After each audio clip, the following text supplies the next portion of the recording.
রাজধানীর উত্তরা থেকে মতিঝিলগামী metro rail Agargaon স্টেশনে এসে আটকে আছে। যান্ত্রিক ত্রুটির কারণে এই সমস্যা হয়েছে বলে মেট্রো রেল কর্মীদের মাইকিং করতে দেখা গেছে। দ্য ডেইলি স্টারের এক কর্মী আজ বুধবার সকালে এ তথ্য জানান। তিনি সকাল ৯টা ৪০ মিনিটে শেওড়াপাড়া স্টেশন থেকে মেট্রো রেলে চড়েন।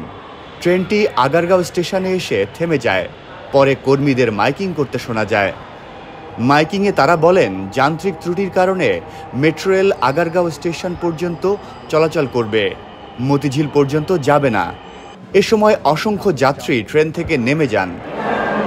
কেউ অন্য যানবাহনে, কেউ পায়ে হেঁটেই রওনা দিয়েছেন গন্তব্যে। এ সময় তাদের ক্ষোভ প্রকাশ করতে দেখা যায়।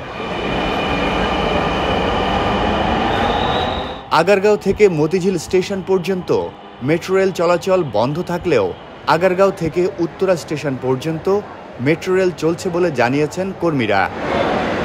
যান্ত্রিক ত্রুটির বিষয়ে এখনও পর্যন্ত মেট্রো রেলের ঊর্ধ্বতন কর্তৃপক্ষের বক্তব্য পাওয়া যায়নি।